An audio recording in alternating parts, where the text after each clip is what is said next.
Welcome back, James, MTG Biggie here, and today we have a brand new deck tech for Hour of Devastation Standard. We're going to be doing blue-white flash, but before we get into that deck tech, I just want to do a quick update for the Grixis control list. I made this deck before the entirety of the set was spoiled, so we actually got another edition after the full spoilers came out, and it is the card Hour of Devastation.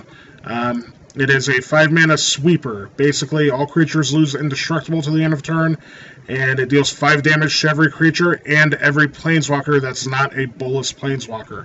This is an insanely good sweeper. This card's amazing in our deck.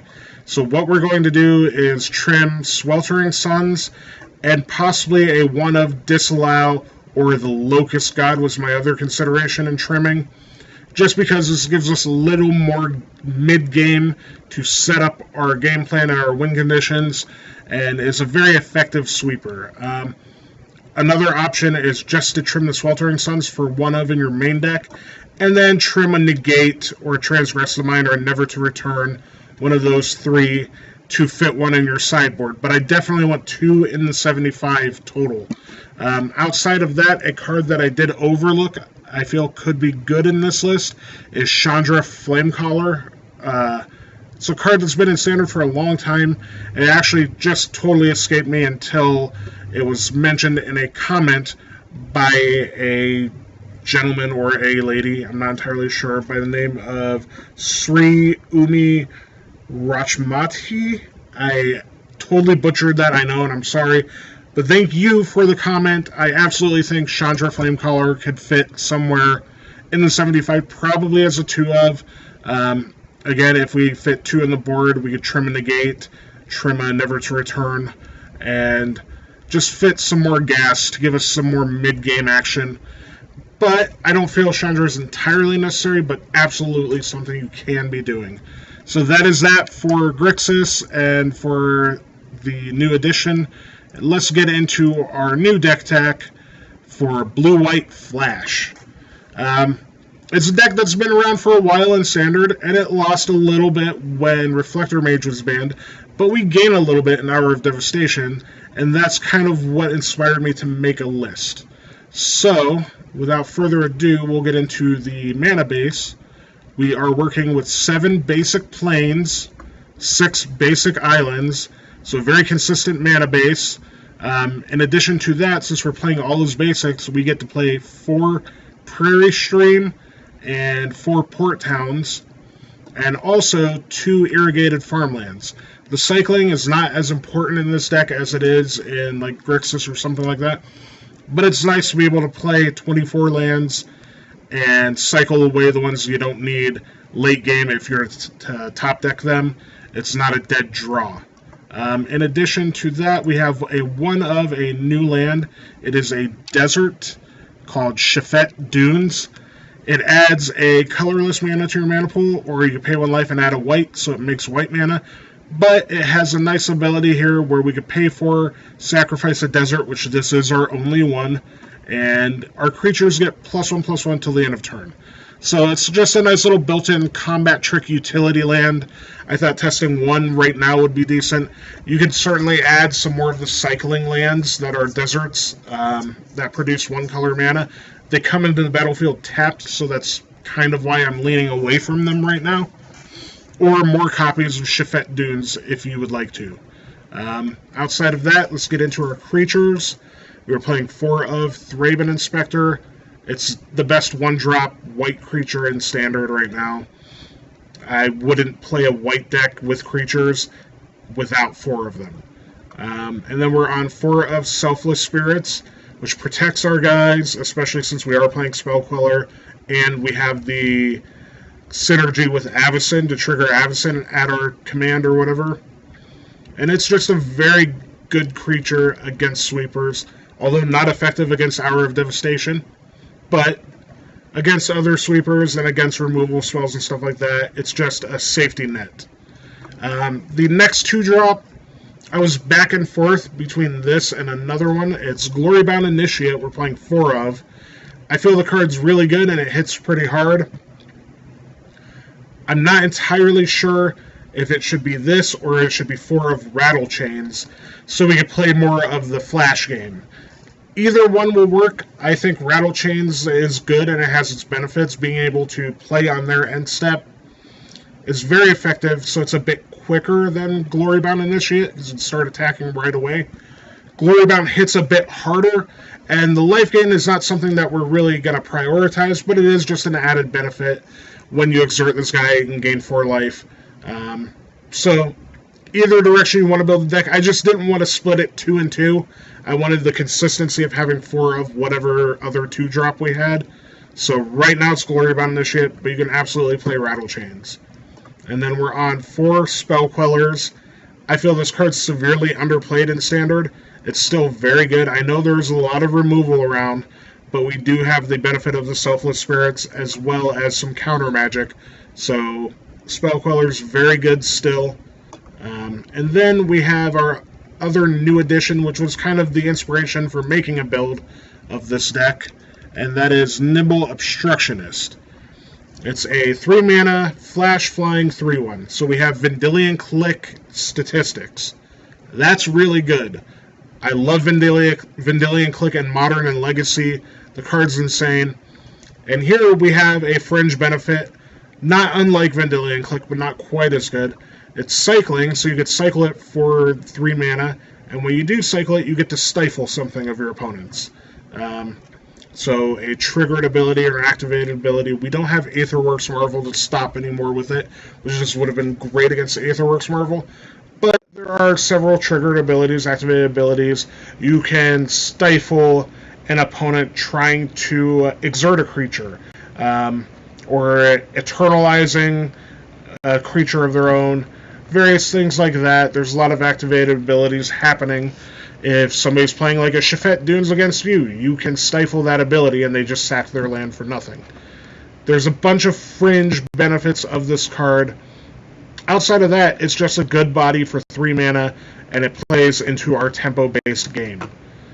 Outside of that, I split it with 3 of those and 1 other 3-drop flash guy, the Aven Mindcensor. I feel like the Mindcensor doesn't hit quite as hard, and people aren't searching their libraries the way they used to. We don't have fetch lands or anything like that in the format to really get them. But people are still playing Attune with Aether.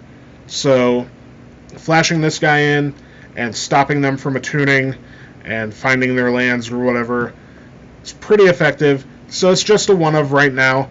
You can certainly adjust those numbers back and forth with those two to your liking.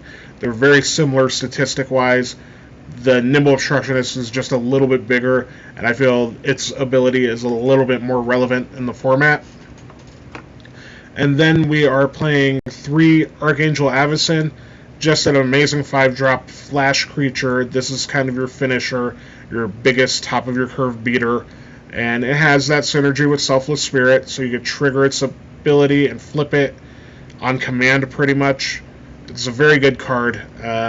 Again, I think flyers in general are undervalued, so we're playing with a whole mess of them. We have 4, 8, 12, 13, 14, 15 flyers in this deck, and I think that's a good position to be in if you're playing against planeswalkers and just aggro decks that are playing their game on the ground.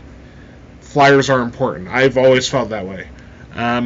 Aside from that, we have Supreme Will, which, if you watch the Grixis deck tech, you know I love this card. It's a mana leak and an impulse in one card. Very optional modal, very flexible spell for 3 mana.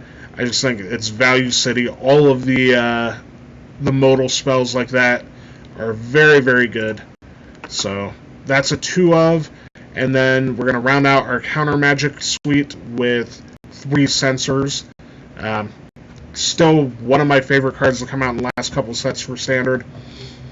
So between that, Spell Queller, the Supreme Wills, we have a fair bit of counter magic. So we're a little controlling, a little tempo based. And then we have a removal suite. We're running 3 cast outs and then a singular declaration in stone. Well, I think cast out is very good. It plays our flash game. It cycles. Sometimes you need something sooner than turn 4. Declaration in stone is one of. I don't want to give my opponent a ton of clues either, but it's a good safety net and stopgap from when we're working our way up from 3 to 4 mana. And then, of course, the best card in Standard, Gideon, Ally of Zendikar. Hands down, one of the most powerful Planeswalkers ever printed. So we're playing 4 of.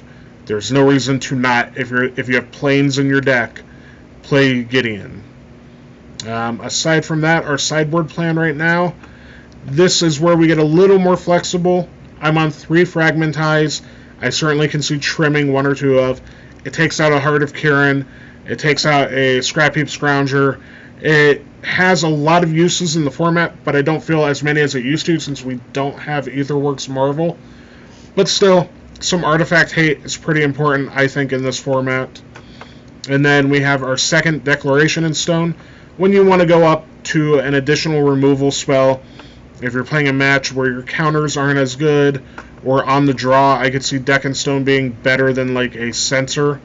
So, upgrading your removal after sideboarding, pretty solid. Another Deck in Stone, just an efficient spell. And then we have a counter magic suite, 3 Dispels and 2 Negates.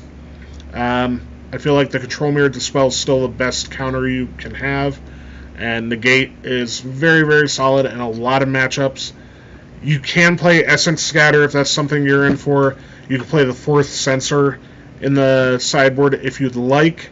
I just went with this split. I'm always on either 3 and 2 or 2 and 2 of Negate and Dispel in all my blue decks. You can also argue to main deck a Negate. The cards are just good, efficient spells that don't catch everything, but the things they do catch, they catch very well. So that's where we're at there. And then we're on 2 Thalia, Heretic, Cathar. I originally had a Thalia in the main deck, but I wanted to trim and make a more concise, more consistent list. And so I think I trimmed the 1 of Thalia in favor of the Deck in Stone. It's still a very good card if you're playing against another deck that's trying to go wide. I know there's the Mono White Monument deck. It's helpful against that deck. And there are some decks where you're just going to trim your removal. It's not bad in a control match when they're playing a bunch of non-basic lands, and you really aren't going to Declaration in Stone anything or cast out anything. So it's just a good threat to bring in various matchups and just is an annoying little hate bear sort of creature. And then we have 2 Jace Unraveler of Secrets. I would like to have more Planeswalkers somewhere in the list, so I went with Jace. Dovin Bond is unplayable garbage in our colors, so we're not playing Dovin. And then we're already playing the good Gideon. So Jace Unraveler of Secrets if we expect to play a grindier, longer game. If we're playing against another mid-range deck with a lot of like mid-rangey sort of grindy creatures, this could be very good. In a control mirror, it could be very good if we want to shift into more of a controlling role. Again, the sideboard is very adjustable, but that's kind of where I landed for now in this deck. I think that it's an underplayed archetype in the meta, and I think going forward into Hour of Devastation, it could be a good player in the format, and it's also fun to play. I like tempo-based decks as well as control decks, so this sort of fits my play style. If it's something that you're in for and you're into, what are some adjustments you would make? Please let me know. Leave in the comments down below here and tell me what you think. What's some adjustments you would make? What are some cards that I may have forgotten? Anything like that. I welcome all the comments and all the feedback I can get because it just helps me become better at deck building and a better Magic player in general. Outside of that, if you like this video, please leave it a thumbs up. Subscribe if you haven't yet. And I'll have a link to the Grixis control list down here and another video so you can check those out. And you can click my face up in one of these corners here to subscribe. And let me know what you think.